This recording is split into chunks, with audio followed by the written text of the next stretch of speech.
Okey, dapat lihat skrin dengan jelas? Dapat ya?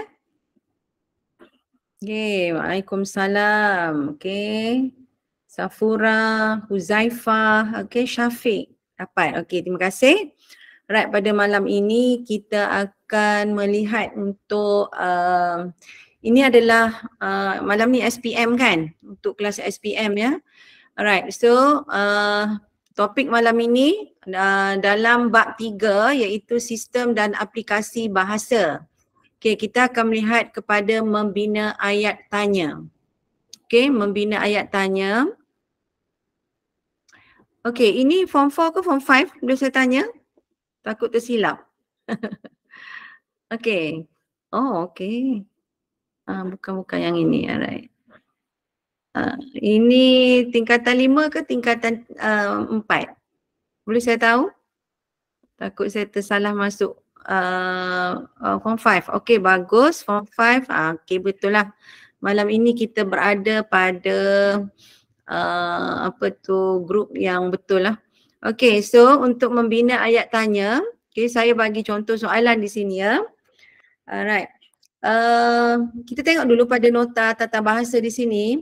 Ayat tanya ialah ayat yang boleh digunakan untuk menanyakan sesuatu ataupun menanyakan orang. Ayat tanya ditandai dengan tanda soal. Okey, macam ni bentuk dia, simbol dia, dan menggunakan kata tanya seperti apa, bagaimana, berapa, bila, mana, mengapa dan siapa. Bergantung kepada perkara apa yang ditanya. Kalau berkaitan dengan orang, kita akan sebut siapa. Kalau berkaitan dengan tempat, kita tanya di mana. Contoh kat sini awak boleh tengok apa maksudnya dia nak tahu tentang apa perkara. Okey, perkara ataupun apa benda, macam tu kan. Okey, kemudian bagaimana adalah untuk mengetahui tentang bagaimana sesuatu perkara itu mungkin berlaku. Berapa ada kaitan dengan jumlah, bila ada kaitan dengan masa. Okey, mana, tempat dan mengapa. Mengapa ni dia nak tahu sama tak dengan bagaimana. Bagaimana ni adalah cara kan. Okey, dia nak tahu cara. Mengapa dia nak tahu apa yang menyebabkan berlaku sesuatu perkara itu. Okey. Kita tengok contoh soalan. Berdasarkan petikan di bawah ini, bina 6 ayat tanya yang lengkap dengan menggunakan kata tanya yang betul. Kata tanya yang digunakan hendaklah bersesuaian dengan frasa yang berhuruf condong.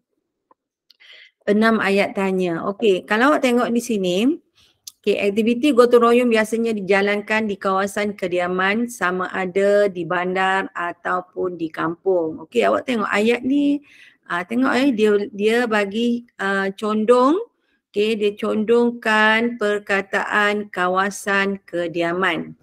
Okey, kalau kawasan kediaman menunjukkan apa? Ya? Siapa tahu? Kawasan kediaman menunjukkan,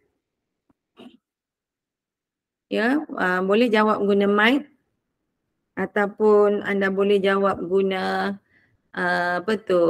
di sini kan. Okey. Kita nak tengok tempat, betul, tempat ya. Kawasan rumah. Okey, bila kita tanya tempat, maksudnya kita guna di mana. Betul tak? Betul lah ni. Jawapan di mana. Okey, cuba jangan tengok jawapan ni dulu. Cuba awak pura-pura tak ada jawapan di bawah ni kan. Okey, mungkin bila ada jawapan awak nak tengok jawapan je. Cuba test diri sama ada betul atau tidak jawapan kamu. Okey, kita tengok yang ayat yang kedua. Aktiviti gotong royong ini akan diadakan pada hari Minggu atau pada hari cuti umum kerana ketika ini kebanyakan penduduk tidak bekerja. Kat sini ada dua bentuk dua bentuk perkataan yang dicondongkan, iaitu minggu dan hari cuti umum. Ini menunjukkan apa? Menunjukkan apa tu? Minggu atau hujung minggu ataupun hari cuti umum. Menunjukkan masa. Betul tak? Okey, bila menunjukkan masa awak bentuk ayat dengan dimulakan dengan bila. Okey, masa awak tanya soalan tersebut dengan bila. So awak boleh tanya, bilakah gotong royong ini akan diadakan? Okey, kalau awak tengok ada satu lagi yang dicondongkan iaitu ni tengok ni, kebanyakan penduduk tidak bekerja. Yang mana yang dicondongkan? Nampak macam sama je ni. Okay. So kat sini tengok mengapakah aktiviti gotong royong diadakan pada hari Minggu atau pada hari cuti umum. Kat sini saya tak boleh nak beza yang mana apa tu yang dicondongkan. Okay. Kebanyakan penduduk tidak bekerja. Okey, boleh tanya mengapakah gotong royong diadakan pada hujung minggu atau pada hari cuti umum? Jawapannya ialah kerana kebanyakan penduduk tidak bekerja. Maknanya dalam satu ayat ini ada dua bahagian ya. Maknanya ada dua ayat tanya yang awak boleh bentuk daripada satu ayat yang panjang ni ya. Okey, kemudian awak pergi pada semua penduduk tanpa mengira usia dan bangsa akan menyertai aktiviti gotong royong biasanya dianjurkan oleh oleh persatuan penduduk. So awak boleh letak kat situ, okey, dianjurkan oleh persatuan penduduk. So awak tanya apa dia? Siapakah yang akan menyertai, betul tak? Tengok tu. Siapakah dianjurkan oleh persatuan penduduk? Siapakah yang menganjurkan gotong royong? Aktiviti gotong royong. Nampak bawah kan? Siapakah yang menganjurkan aktiviti gotong royong? Okey, aktiviti gotong royong. Okey, ada lagi satu sini ayat dia. Manfaat aktiviti gotong royong ini ialah aktiviti ini dapat mengeratkan hubungan dalam kalangan penduduk. So, awak buat ayat apa? Mengeratkan hubungan dalam kalangan penduduk. Okey, so di sini adalah manfaat ya. So dia disebut tentang manfaat aktiviti gotong royong ialah aktiviti ini dapat mengeratkan. So awak boleh tanya apakah manfaat? Okey, apakah manfaat? Okey.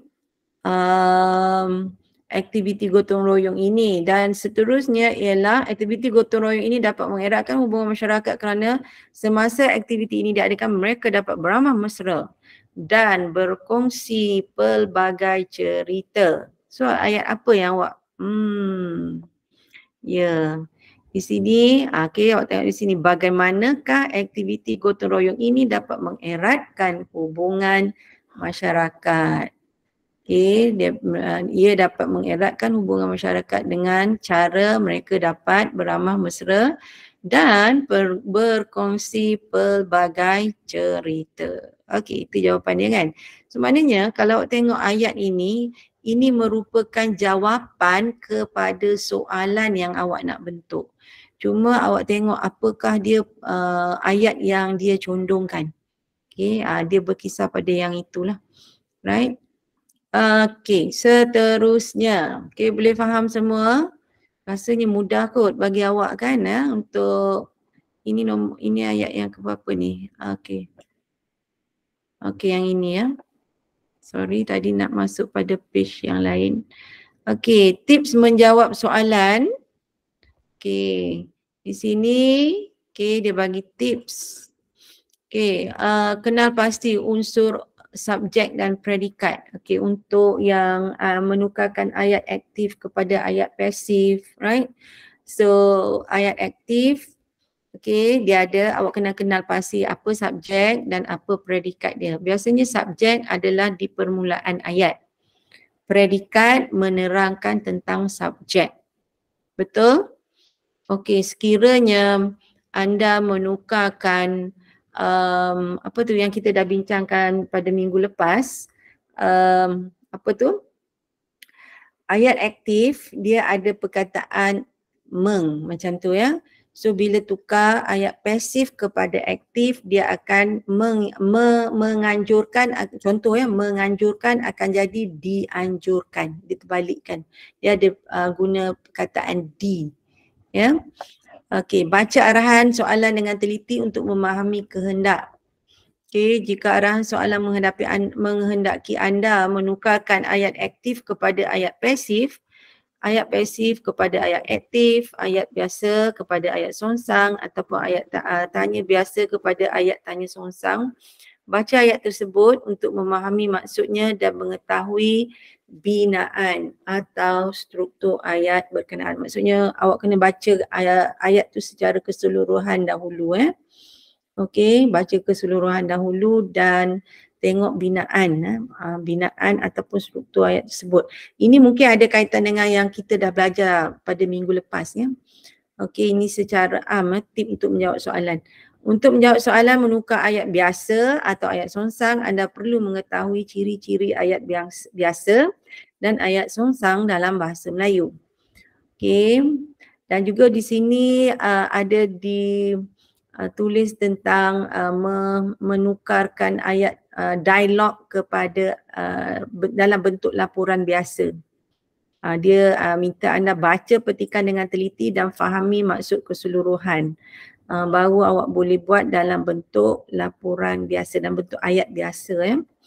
Tapi biasanya dalam dialog dia ada pembuka, tanda pembuka dan tanda penutup pengikat kata untuk dialog ya. Bila awak tukar dia kepada ayat biasa, so pengikat kata tu tak ada. Jangan letak simbol pengikat kata untuk ayat yang telah ditukar dalam bentuk laporan biasa. Boleh faham ya? Boleh? Okey, soalan. Maaf cikgu, kita buat ulangan yang semalam ke? Okey, yang ini untuk SPM kan? Betul? You all semua SPM? Okey, boleh faham.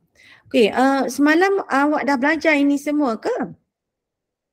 Sudah bincang tentang ini? Semalam dah belajar dah. Dah belajar? Dah belajar dah semalam. Maknanya ini SPM ke Form 4?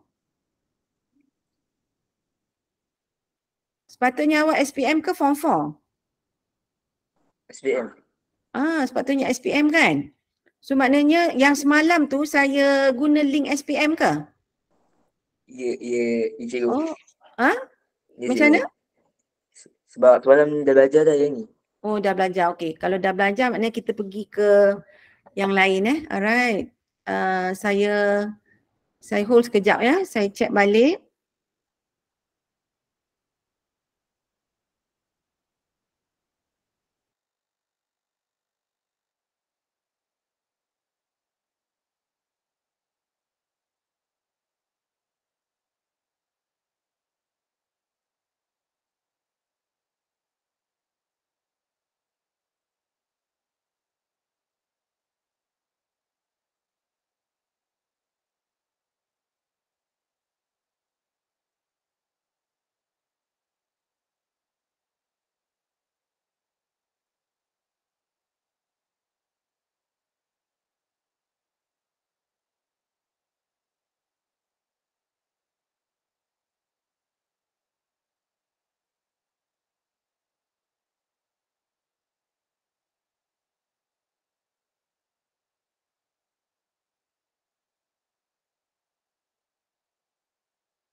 Okey, saya pergi kepada muka surat 73 ya.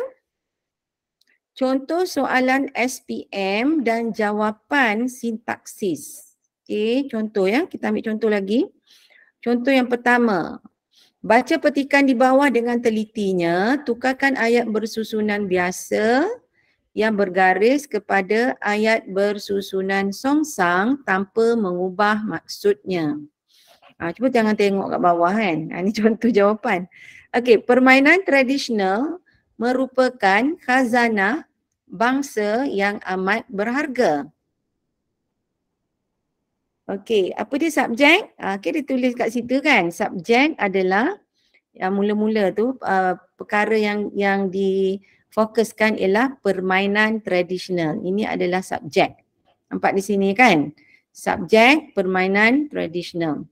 Predikat merupakan khazanah bangsa yang amat berharga. Okey, so bila awak tukar dia kepada ayat songsang, okey, awak tengok ya, di sini. Contoh jawapan. Okey, merupakan khazanah bangsa yang amat berharga permainan tradisional. Okey, nampak tu ya. Okey, yang kedua pula. Permainan ini, okey, subjek dia apa? Memperlihatkan daya cipta dan kreativiti dalam kalangan masyarakat terdahulu. Okey, subjek adalah permainan. Predikat permainan ini atau ada ini ya. Okey, predikat dia ialah memperlihatkan daya cipta dan kreativiti dalam kalangan masyarakat terdahulu. So, awak akan ambil memperlihatkan daya cipta dan kreativiti dalam masyarakat, dalam kalangan masyarakat terdahulu permainan ini. Nampak tak? Dia tukar macam tu Saya boleh buat ni, senang je kot. Kan? Alright. Okay, digariskan lagi di sini ialah kebanyakan permainan tradisional mempunyai unsur seni dan budaya yang tinggi. So, awak ambil kebanyakan permainan tradisional, so awak ambil mempunyai unsur seni dan budaya yang tinggi, kebanyakan permainan tradisional. Okay, nampak tu dia bagi contoh di sini ya. Di bahagian tepi ni, okay, subjek kebanyakan permainan. Okay, so maknanya predikat dahulu baru letak subjek di belakang untuk menukar kepada ayat songsang. Okay, boleh faham ya? Faham ke semua? Boleh faham? Okay, faham, bagus. Alright. Okay, kita tengok seterusnya contoh yang kedua. Berdasarkan petikan di bawah, bina 6 ayat tanya yang lengkap. Ini dah dibincangkan ya semalam. Untuk bina ayat tanya, saya rasa sudah Dah cikgu. Okay, so kalau sudah, okay, cuba tengok di sini ya. Oops, sorry. Okay, kita pergi pada ini. Sorry.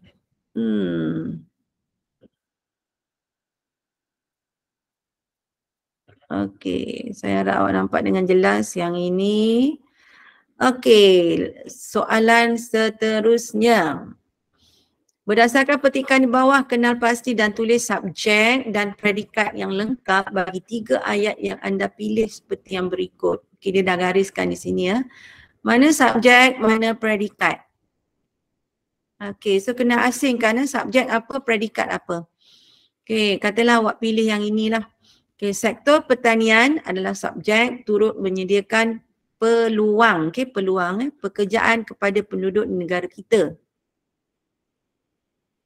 Okay, yang ini yang digariskan, yang kedua adalah penggunaan teknologi adalah subjek. Okay, betul, penggunaan teknologi adalah subjek, dapat meningkatkan pengeluaran hasil pertanian adalah predikat. Okay, yang seterusnya, tanah yang terbiar dan tidak produktif. Okey, ini ya, tanah yang terbiar dan tidak produktif, ini adalah subjek. Perlu diusahakan untuk pelbagai tujuan pertanian. Betul ke tak? Betul. Tanah yang terbiar dan tidak produktif perlu diusahakan untuk pelbagai tujuan pertanian. Okay ya, awak kena kenal pasti. Subjek adalah perkara yang difokuskan. Nak ceritakan tentang satu perkara tersebut ya. Macam ni, tanah terbiar dan tidak produktif. Kita nak cerita tentang itu. Alright, seterusnya ayat contoh yang keempat. Serakinkan ayat di bawah ini supaya ia menjadi 6 ayat tunggal tanpa mengubah maksud asal ayat tersebut. Cuba tengok ini. Haikal sangat gembira apabila peperiksaan sijil pelajaran Malaysia tamat. Okey. Jadikan ayat-ayat pendek lah. Haikal berasa gembira, titik. Okey. Peperiksaan sijil pelajaran Malaysia tamat. Okey, okey. Mudah saja yang ini kan. Selama 2 tahun ini dia terpaksa memerah otak kerana ingin berjaya dalam peperiksaan. Selama 2 tahun ini dia terpaksa memerah otak. Full stop. Titik. Ini kerana dia ingin berjaya dalam peperiksaan ataupun dia ingin berjaya dalam peperiksaan. Kejayaan itu amat penting. Titik. Jika dia ingin melanjutkan pelajaran, kejayaan ini amat penting. Okay. Dia ingin melanjutkan pelajaran. Okey, menjadi satu ayat lain lah ini. Dia ingin melanjutkan pelajaran ke institusi pengajian tinggi awam. So boleh pecah jadi sampai 6 ayat. Ini saya rasa mudah bagi awak kan. Awak boleh buat ini dengan mudah. Okey, kita pergi kepada next page. Okey, ini adalah soalan. Okey, soalan untuk test awak ya. Tak ada jawapan Okey, boleh jawab tak? Ada masa untuk jawab? Kita sampai pukul 9 kan? Okey, boleh jawab ni. Okey, cuba pergi kepada yang mula-mula sini. Okey. Baca petikan di bawah ini dengan teliti dan senaraikan 2 kata kerja aktif, transitif dan 1 kata kerja tak transitif. Kemudian anda dikehendaki membina 1 ayat anda sendiri. Okey, cuba awak tengok. Dan nanti saya cek ya. Ini adalah berkaitan dengan kata kerja transitif dan kata kerja tak transitif. Okey. Awak baca, saya bagi peluang awak baca dan bagi jawapan kepada saya selepas ini.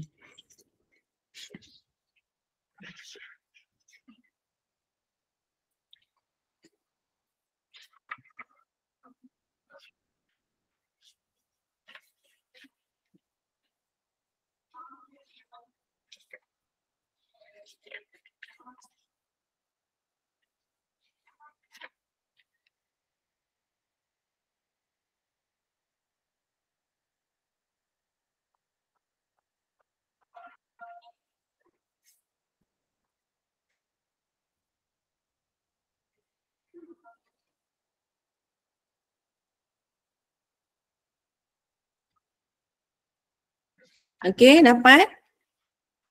Yang mana satu yang dikatakan kata kerja aktif transitif?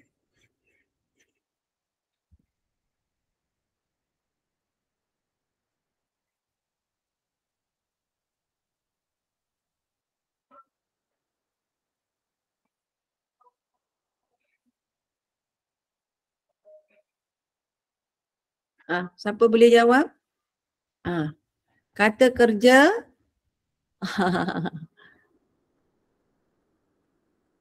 okey.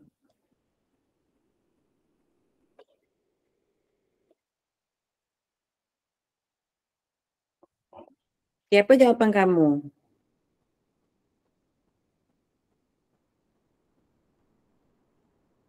Okey, jawapan yang pertama.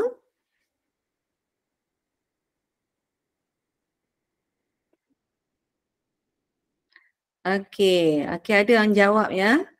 Menggondol. Ini Kumuta jawab menggondol. Okey, betul. Okey, yang pertama ialah ini ya, menggondol. Saya tak guna line line merah ya untuk tanda. So awak tanda sendiri menggondol yang pertama. Yang kedua ialah ini kata kerja ya. Aktif transitif. Kata kerja tak transitif. Okay, awak kena tahu ini ya. Apa maksud kata kerja aktif transitif dan kata kerja tak transitif. Okey. Untuk kata kerja aktif transitif, jawapannya yang pertama ialah menggondol.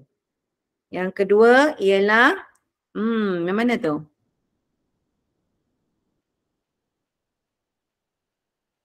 Okey, ini dia ya, memenangi. Okey. Kata kerja aktif transitif, menggondol anugerah Johan Sanubara. Ini menggondol ya. Yang kedua ialah memenangi. Okey, so cuba buat ayat daripada menggondol. Siapa tahu buat ayat menggondol? Biasa menggondol macam hadiah lah. Okey, memenangi. Boleh buat apa-apa memenangi ya. Okey. Okey, siapa boleh buat ayat menggondol dan satu lagi ialah memenangi. Cuba. Boleh guna mic.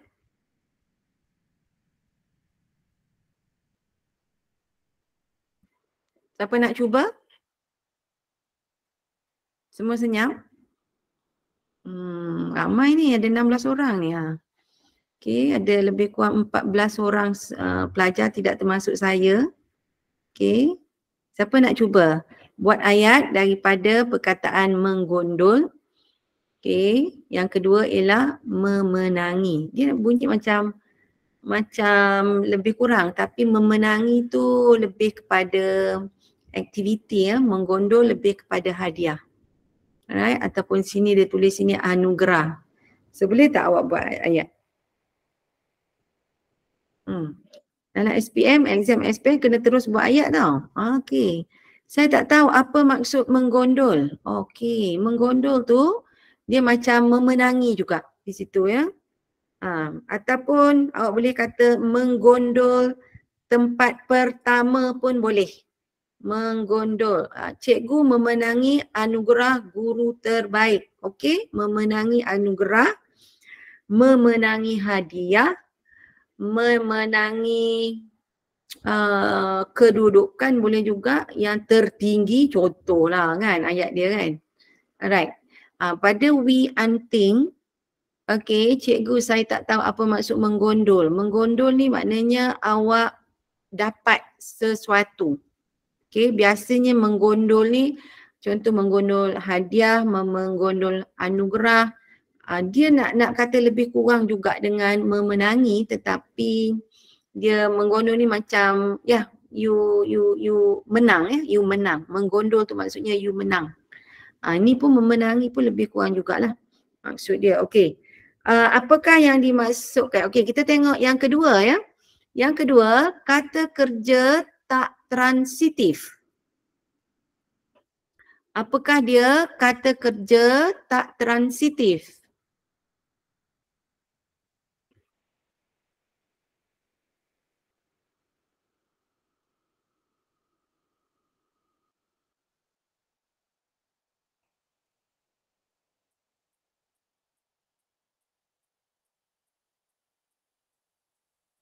Jadi siapa tahu?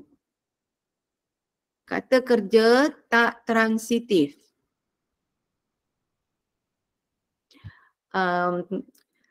Okey, kata kerja transitif ni maksudnya perbuatan yang dia kena pada perkara lain ya. Okey, tetapi untuk tak transitif maknanya dia berlaku pada diri dia sahaja. Okey, ayat tersebut. Itu yang saya sebut tadi.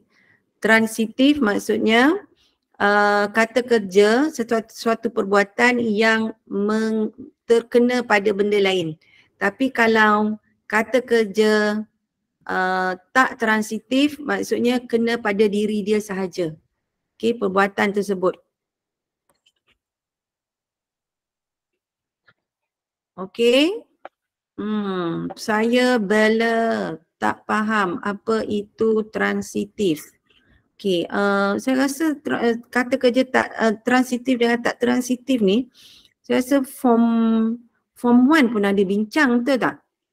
Daripada form 1 ini mesti ada guru kamu bincangkan. Kata kerja ini adalah perbuatan. Perbuatan yang mengenai sesuatu benda lain dan itu kata kerja transitif. Tapi kata kerja tak transitif ialah dia kena pada diri dia sahaja. Dia tidak melibatkan perkara lain. Okey? Boleh faham tak? Clear tak?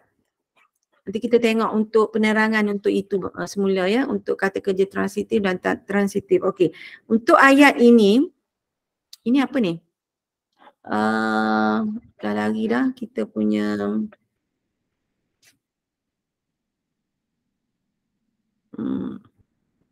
ini ya, page ini.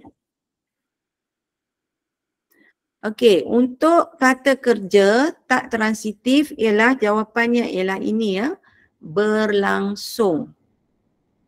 Apa yang berlangsung ini adalah satu kata kerja menunjukkan sesuatu perkara tu sedang berlaku. Okey, pada 5 Oktober diadakan di Balai Raya Tun Said Nasir, Dewan Bahasa Pustaka Kuala Lumpur. Okey, yang ini ya, yang kedua ni, kata kerja tak transitif, ini ya, berlangsung. So awak kena buat ayat daripada perkataan berlangsung. Berlangsung maksudnya sesuatu majlis sedang diadakan. Okey, macam itulah lebih kurang ya. Berlangsung. Okey. Ya, betul. Ya, betul Syafiq. Kerana sudah sempurna ayatnya dengan tidak memerlukan objek, boleh berdiri sendiri dalam ayat tersebut. Betul ya? Okey, itu adalah tak transisi. Maknanya dia boleh berdiri sendiri. Okey, tidak melibatkan perkara lain. Okey. So, saya rasa itu telah ini ya, telah selesai untuk ayat ataupun soalan yang pertama. Cuba kita pergi kepada soalan yang kedua. Kecilkan sikit. Okey, baca petikan di bawah ini dengan telitinya dan tukarkan ayat bersusunan songsang yang bergaris kepada ayat bersusunan biasa tanpa mengubah maksud asalnya. Ayat songsang kepada ayat bersusunan biasa. Okey, cuba tengok. Ini ya, di bawah aspek seni bahasa, kaedah didik hibur berada. Okey, macam mana nak tukar tu? Senang kan? Dia ada dua bahagian ya. Untuk yang songsang ni awak tahu yang mana subjek, yang mana predikat. Okey, subjek dia apa? Okey, subjek apa? Cuba. Cuba bagi jawapan kat saya. Subjek dia apa untuk yang dia gariskan yang pertama ni? Di bawah aspek seni bahasa, kaedah didik hibur berada. Ini adalah ayat songsang. Dia suruh awak tukar kepada ayat biasa. Okey, ayat biasa awak kena susun dia ada subjek di depan. Okey, ayat songsang subjek dia di belakang. So awak kena pasti dulu untuk ayat ini mana dia subjek. Cikgu, subjek dia yang kaedah didik hibur berada. Betul tak? Betul. Kaedah didik hibur berada. Okey, awak letak di depan dan sambungkan di bawah aspek seni bahasa. Betul Ini subjek. Kaedah didik hibur berada di bawah aspek ni bahasa. Okey, itu jawapan dia ya. Okey, tulis dulu kaedah. Kaedah didik hibur ni adalah subjek. Predikat ialah di bawah aspek seni bahasa. Tulis kaedah dulu. Kaedah didik hibur ni pertama barulah sambung dengan di bawah aspek seni bahasa. Okey, kita tengok ayat yang kedua. Sebagai satu improvisasi dalam bidang pengajaran dan pembelajaran, kaedah ini digunakan pada peringkat sekolah menengah. Khususnya bahasa Melayu dalam elemen komponen sastra Komsas yang bermula pada tahun 2017. Okey, mana subjek? Panjang ayat ni ya.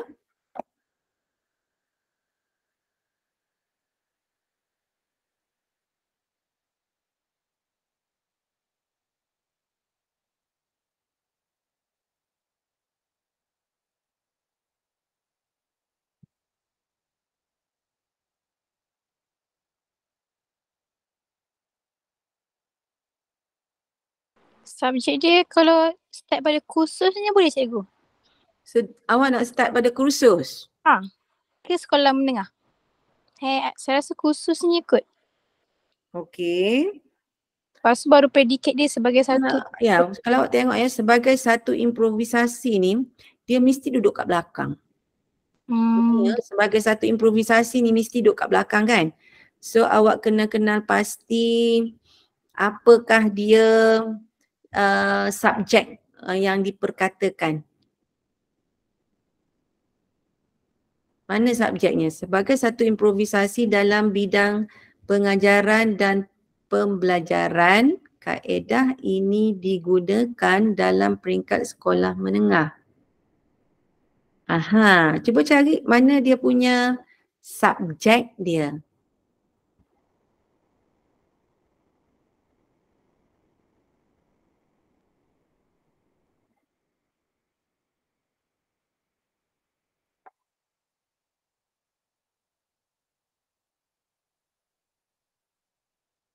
Subjek dia yang mana? Okey, biasanya yang diperkatakan lah. Okey, biasanya ini ya, kaedah. Okey, biasa kaedah ya. Kaedah yang digunakan pada peringkat sekolah menengah. Okey, khususnya bahasa Melayu dalam elemen komponen sastra Komsas. Okey, sebagai satu, okey, awak kena guna apa dia? Kaedah yang digunakan pada peringkat sekolah menengah sebagai satu improvisasi dalam bidang pengajaran dan pembelajaran. Maknanya kat sini awak kena ringkaskan sikit ayat dia ya.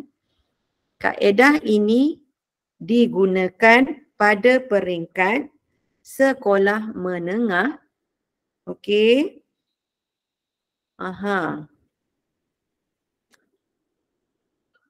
Okey, kat sini kan nampak macam okey, khususnya bahasa Melayu dalam elemen komponen sastra yang bermula pada tahun 17 sebagai satu improvisasi dalam bidang pengajaran dan pelajaran. So ini kaedah ini adalah dia punya subjek. Panjang ya subjek ini dia letak daripada kaedah ini subjek dia. Lepas tu dia ayat ini ya. Tapi saya tengok untuk ini khususnya subjek bahasa Melayu dan dalam elemen ini ikut je lah bermula dengan kaedah ya. Okay, baru awak sambung ini sebagai satu improvisasi dalam bidang pengajaran dan pembelajaran. Ini yang last kali awak letak ini. Bahagian ini sebagai predikat. Sebagai satu improvisasi dalam bidang pengajaran dan pembelajaran. Ini adalah predikat. Kaedah adalah subjek. Ayat yang start dengan kaedah ni adalah subjek. Boleh faham? Boleh faham semua? Okey. So maknanya awak tengok ayat tu dia ada dua bahagian. Awak kena bahagikan dia kepada dua bahagian. Okey, kita cuba untuk yang kedua ini. Agar proses pembelajaran lebih ceria, guru-guru dan murid-murid perlu mencuba teknik ini. Ini mudah kan? Terus nampak lah. Okay, apakah ada subjek kat sini? Subjek dia start pada guru cikgu. Ya, guru-guru dan murid-murid perlu mencuba teknik ini agar proses pembelajaran lebih ceria. Okey, ini mudah. Yang ayat yang kedua tu dia sebab dia terlalu panjang ya, macam kita kena susun sikit lah. Okey, susun dia kena kenal pasti. Right, maknanya kalau awak kena jawab soalan yang kena kenal pasti subjek dan predikat ni, awak kena cari yang mana subjek, yang mana predikat. Maksudnya dia ada dua bahagian di situ. Okey, boleh ya? Cikgu, Ya cikgu. saya. Guru-guru dan murid-murid tu boleh guna dua ayat ganda dalam satu ayat ke? Guru-guru dan murid-murid ni adalah subjek. Tak boleh guna ayat ganda dua kali ke? Ayat ganda dua kali? Kan cikgu sebut guru-guru dan murid-murid. Oh, okey. Okey, tak apa. Di sini awak tengok guru ada sekali kan? Okey, guru, awak sebut guru aja. Sorry ya, tadi saya sebut guru-guru okey. Guna guru guna ayat asal dia. Guna ayat asal dia. Kalau kat sini guru dan murid-murid. Awak tulis Guru dan murid-murid perlu mencuba teknik ini agar proses pembelajaran lebih ceria. Okay, guna yang perkataan asal yang diberikan. Awak tak boleh gandakan. Mungkin saya tadi tersalah lihat, tersalah sebut. Jangan gandakan guru. Okay. Alright, boleh faham? Okay, ingat jelas di situ. Kita pergi pada ayat yang seterusnya. Okay, awak ada 2 minit lagi, pukul 9. Okay. Tengok di sini, kesalahan bahasa. Okay, tengok kesalahan bahasa. Ada 11 kesalahan bahasa. Senaraikan dan betulkan kesalahan-kesalahan itu. Anda tidak boleh menyenaraikan lebih daripada 11 kesalahan yang terdapat dalam petikan. Apa yang salah di sini? Yang pertama, Malaysia merupakan negara pengeluaran biji timah terbesar dunia. Ada kesilapan tak? Siapa nak jawab? Negara pengeluaran, betul ke? Betul tak? Negara pengeluaran. Atau awak nak tukar?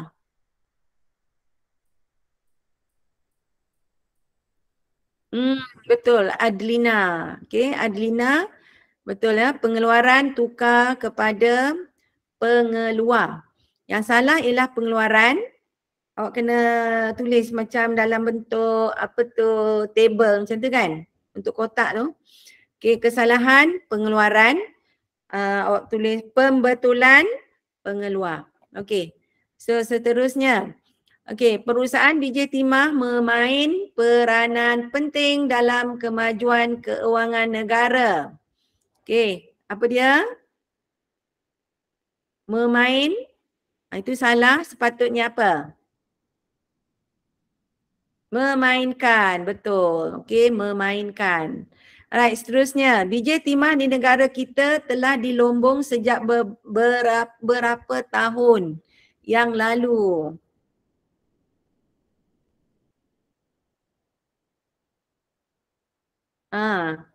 Telah dilombong sejak berapa tahun yang lalu. Okey, ada kesilapan kat sini ke tidak? Ada kesilapan? Berapa tahun? Sepatutnya beberapa tahun yang lalu kan? Okey, bagi saya di sini ada kesilapan ni. Tapi tidak diletakkan sebagai kesalahan beberapa. Sejak beberapa ratus tahun yang lalu. Okey, berapa ni betul? Okey, ketika Portugis datang ke Melaka pada tahun 1522, mereka mendapat orang Melayu ketika itu menggunakan wang siling timah dalam urusan jual beli mereka. Betul, okey. Yang ni beberapa betul ya. Adlina Hamis, betul. Okey. Itu kesilapan berapa tukar dia kepada beberapa. Yang sini ada kesilapan satu lagi. Perusahaan biji timah memainkan peranan penting dalam kemajuan keuangan negara ke apa? Awak rasa betul ke? Keuangan tu. Dalam kemajuan keuangan negara. Betul ke? Yes, betul Wi Anting. Dalam kemajuan ekonomi negara, bukan keuangan negara. Okey, yang ini beberapa. Okey, Portugis datang ke tanah Melayu, mereka mendapat orang Melayu ketika itu. Mendapat apa tu? Betul ke tak? Mendapati, bagus. Betul ya? Okey, Mira Zari mendapat jadi mendapatkan mendapati. Okey, mendapati ya. Jawapan dia mendapati. Mereka mendapati orang Melayu ketika itu menggunakan wang siling timah dalam urusan jual beli mereka. Perkara ini telah mencerahkan mata mereka tentang kekayaan sumber biji timah di tanah Melayu. Betul ke? Mencerahkan mata mereka. Apa dia? Selain daripada mencerahkan, patut kita letak apa? Membuka. Betul. Membuka mata mereka. Okey, Syafiq, betul. Membuka mata mereka. Bukan mencerahkan mata mereka ya. Okey, walau bagaimanapun perusahaan biji timah bermula pada pertengahan abad ke-19 yang kebanyakannya di Lombong daripada sumber lana. Okey, apa yang salah di situ?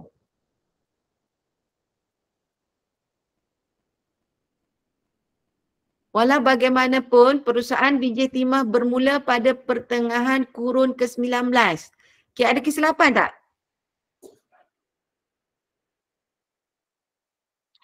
Apa maksud lana? Okey. Lana sumber lana, maknanya sumber bahan mineral lah. Okey. Sumber, tengok ya, maknanya biji timah ni dia berada dalam, dia bersama-sama dengan pasir, dengan tanah, betul tak? Mengalir melalui sungai. Okey, maknanya lanar tu adalah, kalau tak silap di sini adalah sumber mineral. Okey. Di sini ada kesilapan, saya tunjuk kat you. Sini ada kesilapan, sorry. 19 ini, apa patut awak letak? 19. Macam mana? Bentuk 19, yes. 19 tu patut ada tanda sengkang, tanda dash.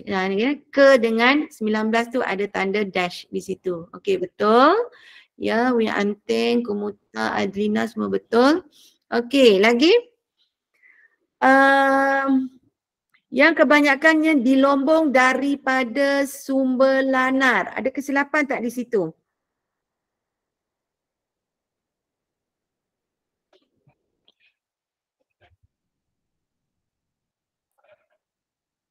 Okey, sebab masa sudah melebihi, saya bagi jawapan pada awak ya.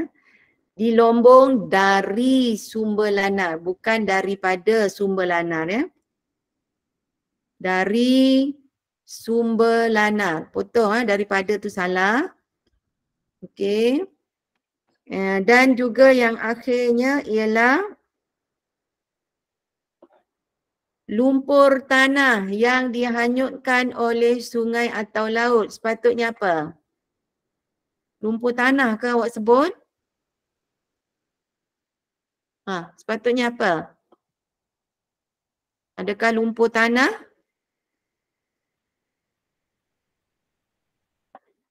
Tanah lumpur. Okey, tanah lumpur. Jangan tulis tanah ya, tanah lumpur. Okey, betul Zaifah Aiman Hakim, tanah lumpur bukan lumpur tanah. Okey, saya rasa setakat ini sahaja. Okey, ini ada lagi kat bawah ni ini mungkin kita sambung minggu depan insya-Allah, ataupun awak buat dulu sendiri. Saya akan bagi jawapan pada minggu hadapan. Ini ambil masa juga Okey, ada dua lagi sebenarnya ya. Di muka surat 104 kita akan bincangkan pada minggu hadapan. Okey, sekian sahaja untuk perbincangan kita untuk mata pelajaran Bahasa Melayu. Okey. Sehingga berjumpa lagi minggu depan, kita akan berubah kepada mata pelajaran sains lepas ini. Okey. Sekian, terima kasih. Jumpa lagi lepas ni ya.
Okay, Assalamualaikum. Kita jumpa lagi untuk membincangkan mata pelajaran sains pada malam ini. Okay, saya akan uploadkan pada skrin ya. Okay.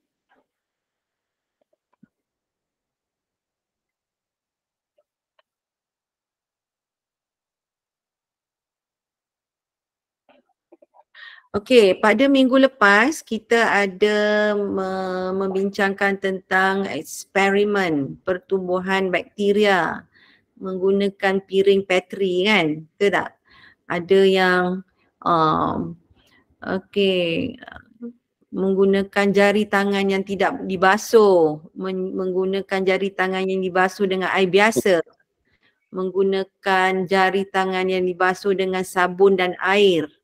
Dan ada satu piring tu D tu tidak dicoretkan dengan jari tangan. Dia sebagai apa dia dipanggil apa dia?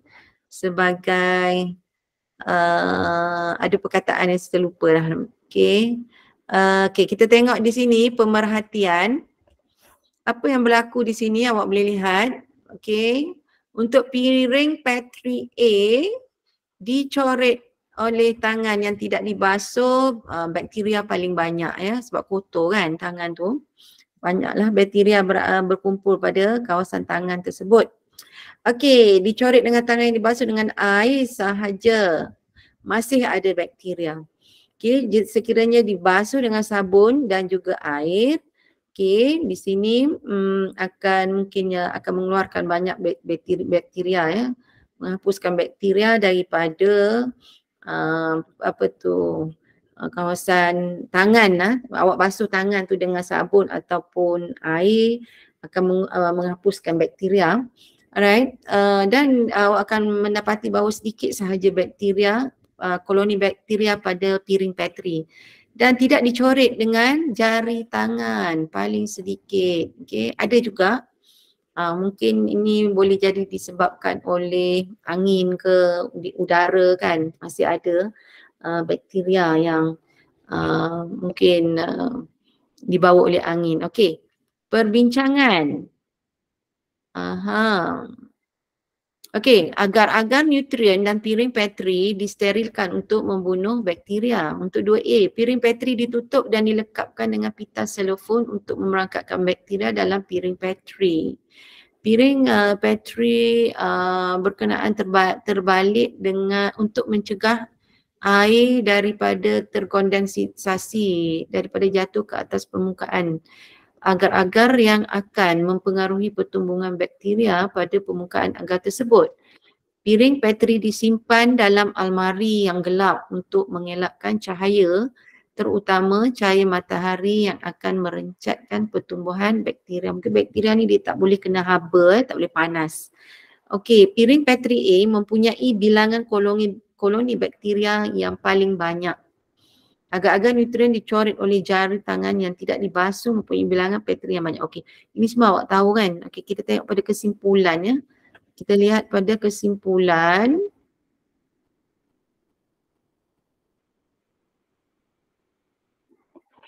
Okey, kesimpulannya ialah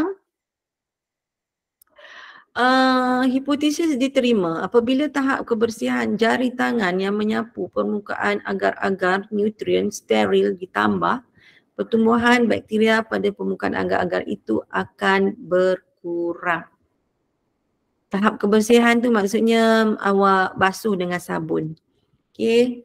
Tangan anda dan jari tangan juga apabila dicuci dengan sabun maknanya tahap kebersihan adalah lebih tinggi dan akan menyebabkan bakteria yang berada pada permukaan itu dapat dikurangkan.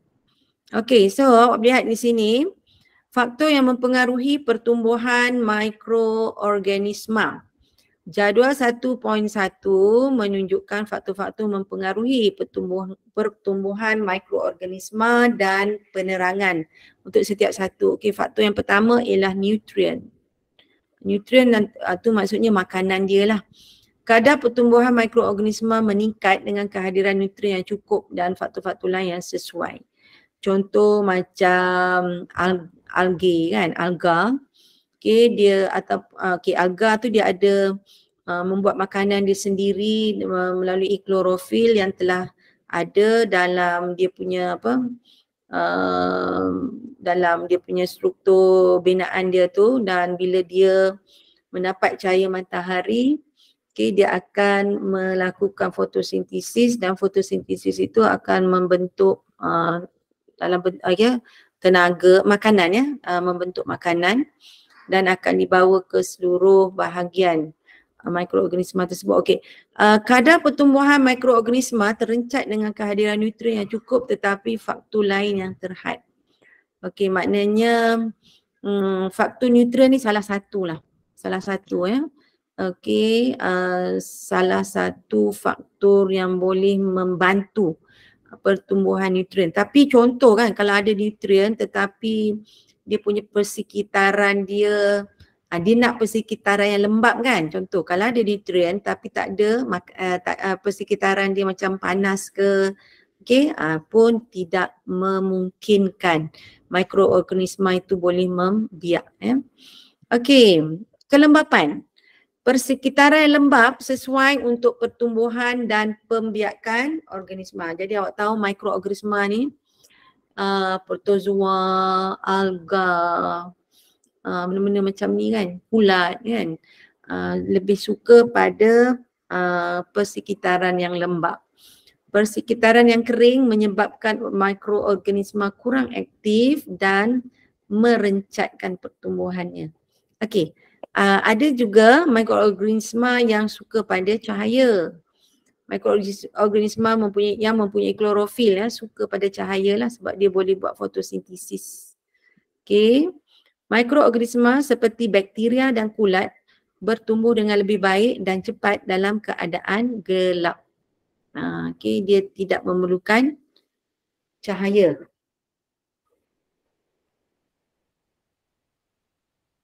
Okey, pendedahan kepada cahaya ultra ungu akan membentuk mikroorganisma.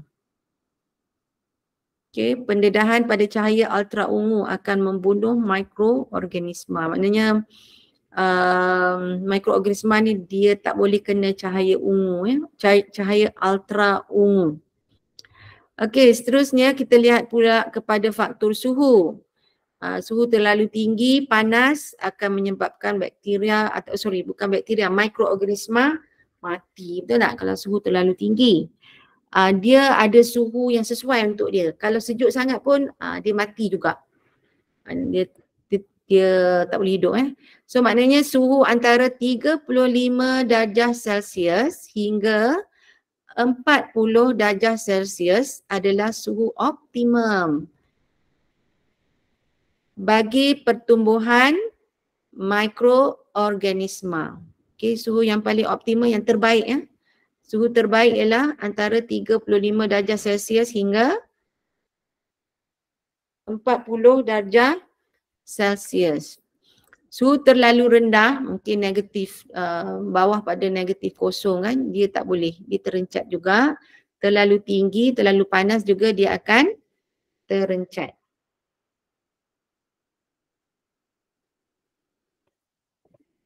Okey, nilai pH. Nilai pH 7 adalah neutral, adalah nilai pH optimum, terbaik bagi pertumbuhan mikroorganisma. Okey, maknanya kalau katalah pH 7, 8 boleh lagi ataupun 6 okey. Kalau 6 tu dia dah macam asid lemah. Kalau 8 dia alkali yang lemah. Masih boleh lagi yang lemah tu lah.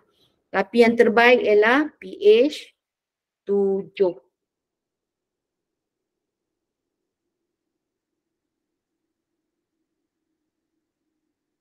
Okey. Alright, so saya terus kepada yang seterusnya. Di sini ada lagi satu eksperimen.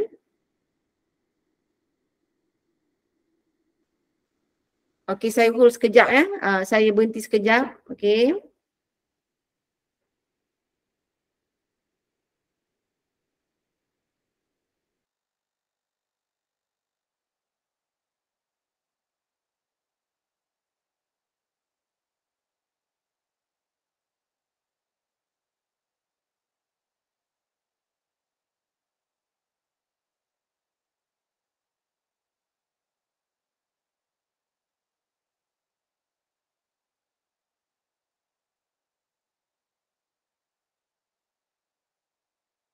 Okey, kita sambung balik Maaf Okey, eksperimen 1.2, faktor yang mempengaruhi pertumbuhan mikroorganisma. Okey, awak boleh cek sendirilah. Okey, melalui kesan nutrisi. Mengkaji kesan nutrisi. Okey, yang ini mengkaji kesan nutrisi. Seterusnya ada lagi tak? Okey, ada lagi. Eksperimen mengkaji kesan kelembapan terhadap pertumbuhan mikroorganisma. Ini saya tak silap uji kaji ni akan dibuat dalam makmal di sekolah lah. Yang C ni mengkaji kesan cahaya terhadap pertumbuhan mikroorganisma. Okey, seterusnya kita tengok pula D. D ialah menguji kesan suhu terhadap pertumbuhan mikroorganisma. Itu mengkaji kesan suhu Itu yang seterusnya ada lagi satu, iaitu apa? Mengkaji nilai pH terhadap pertumbuhan mikroorganisma. Okey, yang mana yang terbaik? Tapi awak dah tahu dah kan jawapan dia kan? Okey, itu cuma uji kaji sahaja untuk mengukuhkan lagi kefahaman anda terhadap itulah.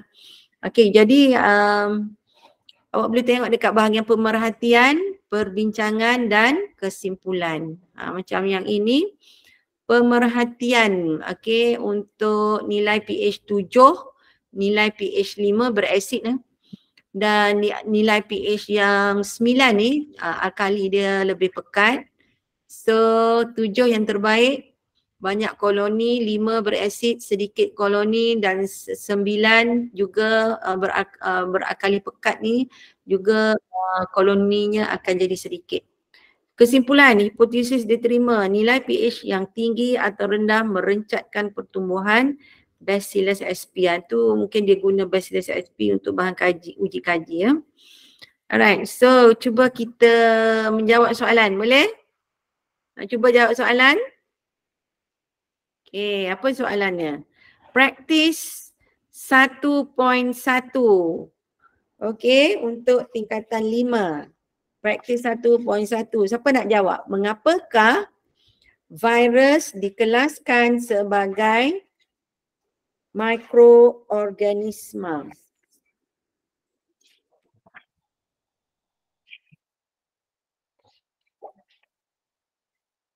Mengapakah virus dikelaskan sebagai mikroorganisma?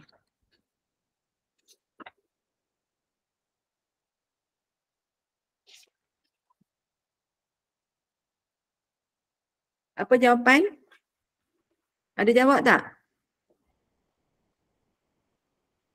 Kerana virus tidak boleh dilihat secara mata kasar. Okey, sukar dilihat dengan mata kasar.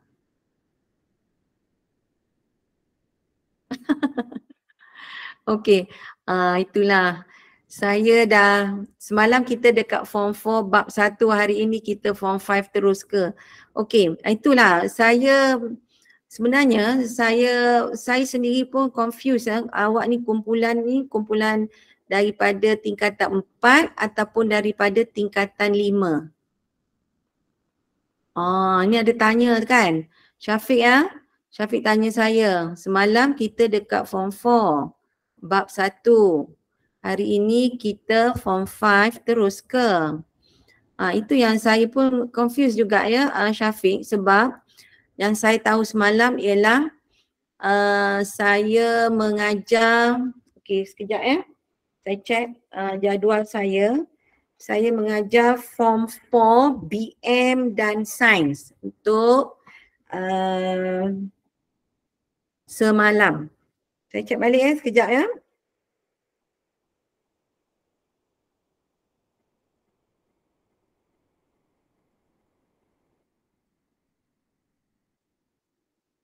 Okey, Selasa saya mengajar tingkatan 4 BM dan Sains. Semalam lah saya mengajar tingkatan 4.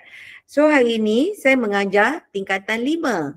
Okey, saya nak tahu Syafiq ni tingkatan 4 ke tingkatan 5 Syafiq? 5 cikgu. 5. Awak tingkatan 5 kan? Maknanya awak tersalah masuk lah semalam. Semalam adalah untuk tingkatan 4. Okay, Syafiq ya. Cuma BM tu pada peringkat permulaan saya bincang benda yang sama sebenarnya. Untuk BM pada peringkat permulaan saya bincang benda yang sama. Okay, mungkin saya kena cari bahan untuk membezakan BM untuk tingkatan 4 dan tingkatan 5. Tapi setakat ini saya guna bahan yang sama. Tetapi sains saya guna bahan yang berbeza untuk tingkatan 4 dan tingkatan 5. So Syafiq sendiri, saya nak tahu Syafiq tingkatan 5 ke tingkatan 4? Halo? Syafiq? Syafiq sebenarnya tingkatan 4 ataupun tingkatan 5? 17 cikgu. 17 tu maknanya awak tingkatan 5 lah. So maknanya awak salah masuk. Salah masuk grup semalam. Okey. Semalam untuk tingkatan 4, malam ini untuk tingkatan 5. Okey. Saya rasa Syafiq salah masuk grup semalam. Okey. Tak apa. Kita teruskan ya. Okey, saya harap nanti saya akan bagi tahu semula jadual untuk form 5 bila. Okey, form 5 adalah hari Rabu. Okey, form 4 adalah hari Selasa. Okey, jelas Jelas? Okey, good. Alright, so kita pergi kepada, okey, saya untuk ini ya, virus merupakan mikroorganisma yang paling seni. Sebab apa tadi? Ada jawab tadi kan? Sangat halus. Hanya boleh dilihat menggunakan kanta, ya, menggunakan kanta, mungkin kanta yang berkuasa tinggi. Okey. Alright, okey. Virus dikelas sebagai mikroorganisma ya. Okey, paling seni dan hanya boleh dilihat melalui mikroskop elektron. Itu jawapan dia ya. Virus merupakan mikroorganisma yang paling seni dan hanya dapat dilihat melalui mikroskop elektron. Itu yang dikatakan sebagai mikroorganisma. Okey, apa jawapan yang kedua? Apakah flora normal? Apakah flora normal? Apa itu flora normal? Kita ada bincang ke flora normal? Ingat tak apa yang dimaksudkan sebagai flora normal? Mikroorganisma dalam badan. Ya, sebab mikroorganisma ni ada yang bahaya dan ada yang tidak berbahaya. Okey, contoh kan. Kalau saya tak silap, kalau you minum Yakult tu kan air minuman Yakult tu, okay, dia ada mikroorganisma yang membantu untuk mencernakan dalam perut kita tu, dia membantu untuk mencernakan makanan. Okey, ya.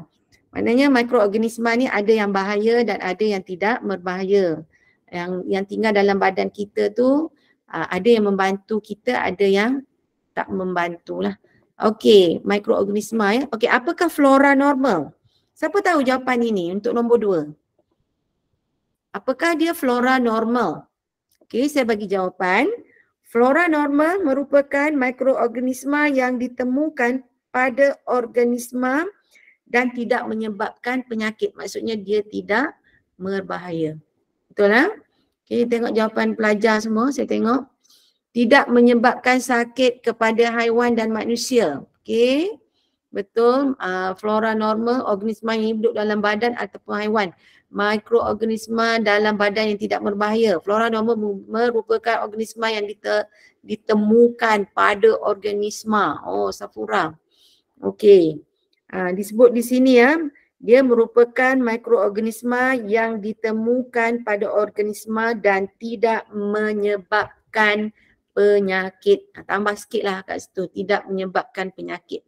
Okey, seterusnya kita pergi pada soalan yang ketiga. Namakan kumpulan mikroorganisma yang mempunyai ciri-ciri berikut. Hanya dapat dilihat melalui mikroskop elektron. Tadi dah jawab dah kan? For sure lah jawapannya ialah hanya dapat dilihat melalui mikroskop elektron. Jawapan dia apa? Jawapan apa? Tadi kita dah ni ya, untuk soalan pertama dia ada kaitan dengan soalan pertama. Jawapan dia apa? Mikroorganisma yang hanya boleh dilihat dengan Virus. elektron adalah virus. Betul. Jawapan virus. Betul ya. Untuk Syafiq, Liati Nortin dan juga Adlina. Betul jawapan dia. Okey, B, membentuk endospora yang dapat bertahan dalam persekitaran yang ekstrim. Apakah dia mikroorganisma yang membentuk endospora yang dapat bertahan dalam persekitaran yang ekstrim? Apa jawapan dia? Awak boleh tengok nota ya. Sambil-sambil awak jawab ni awak boleh tengok nota lah. Okey, apa dia? Yang membentuk endospora yang dapat bertahan dalam persekitaran yang ekstrim. Okey, jawapan? Bakteria. Betul. Jawapan bakteria. Okey. Betul ya? Okey, untuk B jawapan bakteria. C, mengandungi klorofil. Apakah dia mikroorganisma yang mempunyai klorofil? Dia hidup dalam air. Ada yang besar, ada yang kecil. Ambiuma. Apa tu? Dia start dengan A. Ameba. Oh no, not ameba. Ameba tak ada klorofil kat dalam tu. Ameba tak ada klorofil. Apa yang ada klorofil?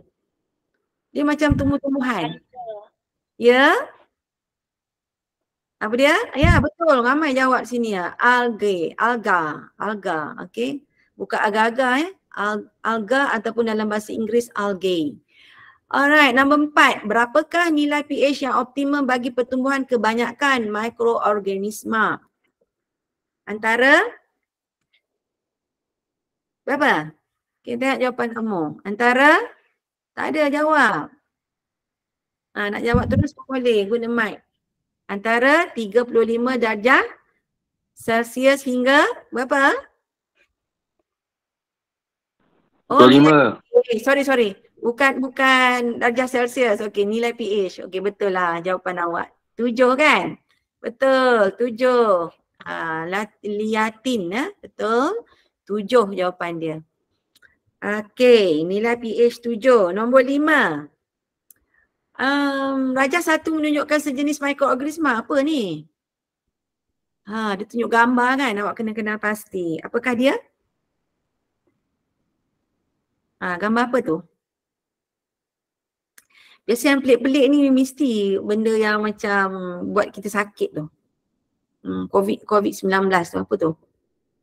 COVID-19. Kategori dia juga. Yes, betul. Virus. Jawapan dia betul virus Nombor 5. A jawapannya virus. 5A. Okey, kumpulan mikroorganisma ini kan. B, namakan struktur yang berlabel X. X apa dan Y dinamakan apa? X dan Y.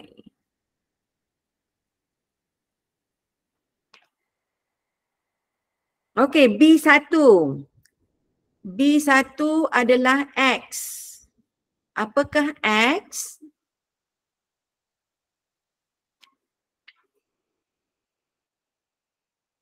Apakah X? DNA. Okey, awak jawab DNA ya. Okey, dia adalah acid ribonucleic. Acid ribonucleic ataupun RNA. RNA bukan DNA X tu. RNA. Di situ jawapan di sini Kumuta bagi jawapan. X adalah RNA. Okey, betul. Dan Y adalah lapisan apa? Lapisan protein. Betul, lapisan protein. Betul ya? Okey, Y adalah lapisan protein. Okey, bagus.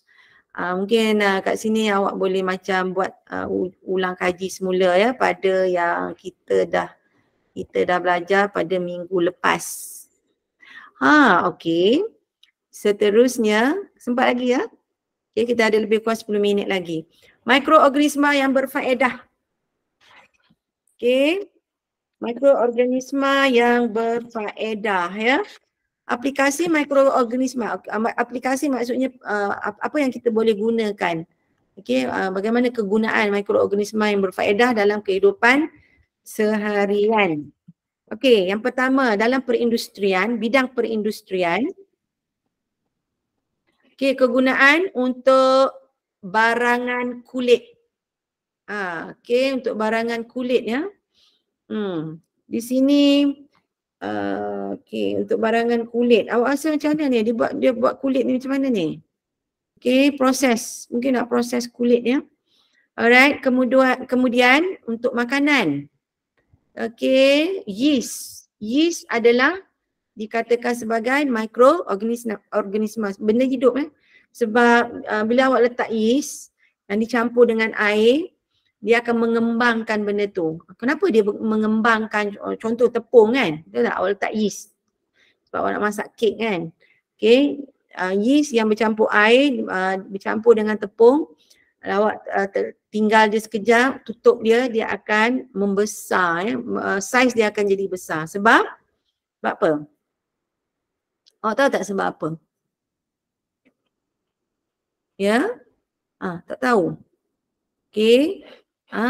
Betul. Okey, dia apa ni?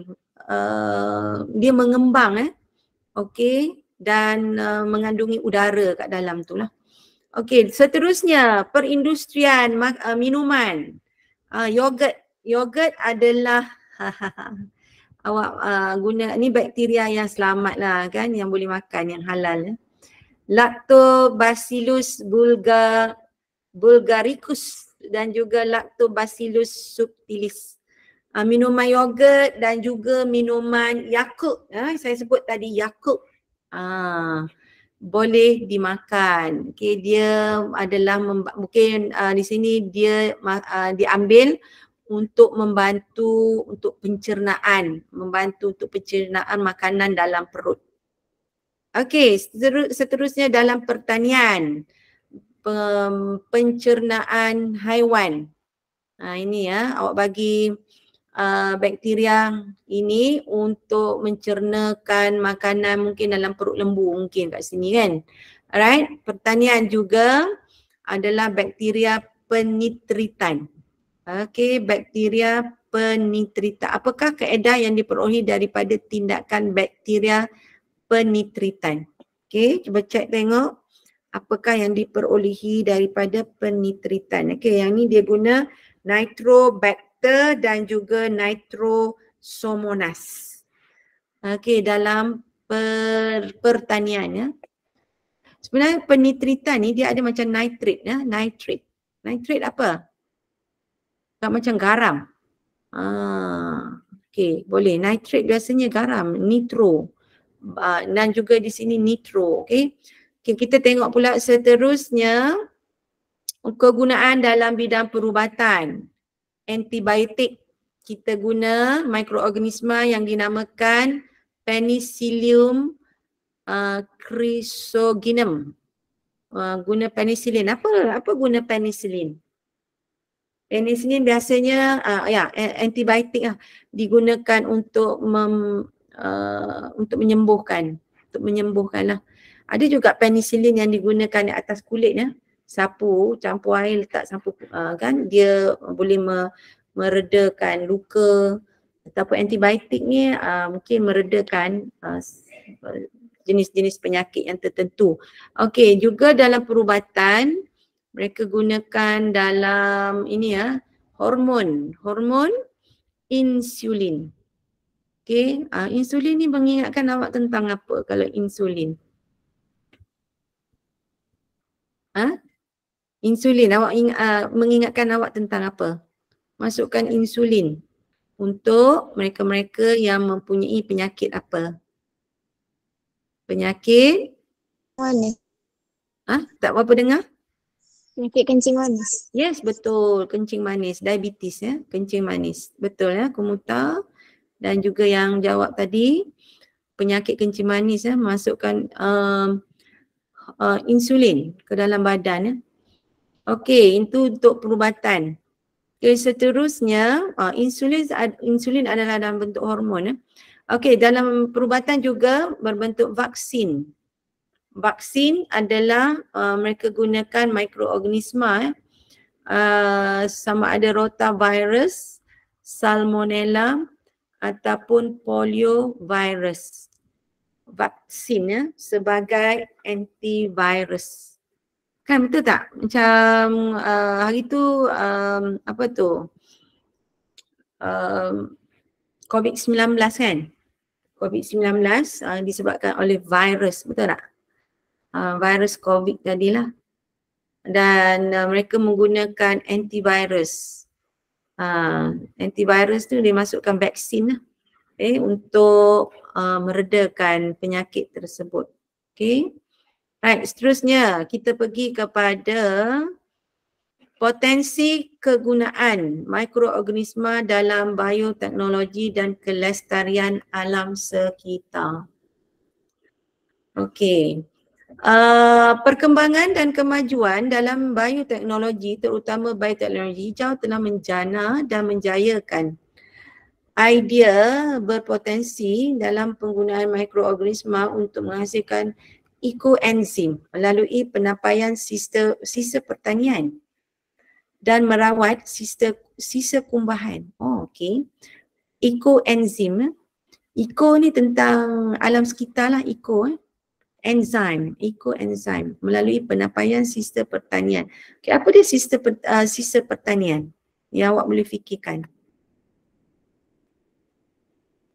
Kalau awak tengok gambar rajah ini, gambar foto 1.6, sisa buah-buahan digunakan untuk menghasilkan ekoenzim.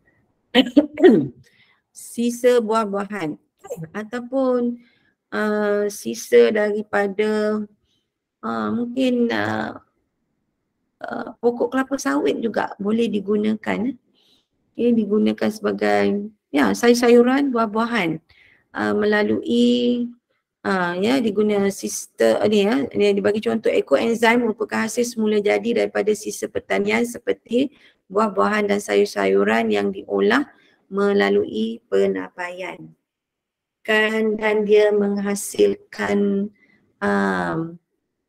sistem pertanian dan merawat sisa kumbahan. Okey. Larutan pembersih ekoenzim. Sekarang banyak kan orang buat produk-produk produk-produk yang berbentuk eko ini kan. Okey, cuba tengok ini ya. Penggunaan larutan ekoenzim sebagai pembersih bahan berminyak merupakan suatu aplikasi teknologi hijau dalam sektor pengurusan sisa dan air sisa melalui bahagian rawatan dan pemprosesan di Malaysia. Okey. Maknanya pembersih bahan berminyak. Larutan ekoenzim digunakan sebagai pembersih bahan berminyak. Contoh kalau saya sendirilah, kalau bahan berminyak biasanya saya akan guna apa? Kita guna apa bahan berminyak? Pencuci, betul tak? Pencuci pinggan lah. Awak cuba cek tengok pencuci pinggan diperbuat daripada apa. Okey. Seterusnya, kita tengok pula kepada perbezaan antara larutan pembersih ekoenzim dengan pencuci kimia sebagai pembersih bahan berminyak adalah seperti yang ditunjukkan dalam rajah jadual 1.3. Kita cuba tengok. Tindakan pembersih. Proses penghasilan larutan pembersih ekoenzim, penapisan sisa pertanian seperti sisa buah-buahan dan sisa sayuran. Bahan pencuci kimia, penggunaan bahan kimia. Ini bahaya sikit lah. Awak guna bahan pencuci kimia kan, kalau kena tangan tu mungkin tangan tu agak sensitif. Ada setengah orang kan tangan mengelupas sebab mungkin pencuci pinggan tu dia letak bahan kimia dalam tu. Mungkin tidak sesuai dengan kulitnya manusia. Okey. Tindakan pembersih mudah digunakan, tidak perlu disental, lemak dan grease mudah ditanggalkan. Yang ni yang mudah digunakan. Okey, kalau bahan pencuci kimia perlu disental dengan kuat. Okey. Alright, jadi mungkin untuk nak gunakan pencuci kimia ni awak kena guna sarung tangan plastik lah. Mungkin sarung tangan plastik yang lebih tebal. Tindakan terhadap lemak dan grease. Kita tengok pembersih ekoenzim. Enzim dalam ekoenzim menguraikan lemak dan grease kepada molekul kecil. Okey. Dia memecahkan molekul tersebut kepada saiz yang lebih kecil untuk ekoenzim. Okey, dan untuk pencuci kimia, surfactant dalam bahan pencuci kimia mengimulsikan lemak dan grease kepada buih. Nampak lain sikit kan?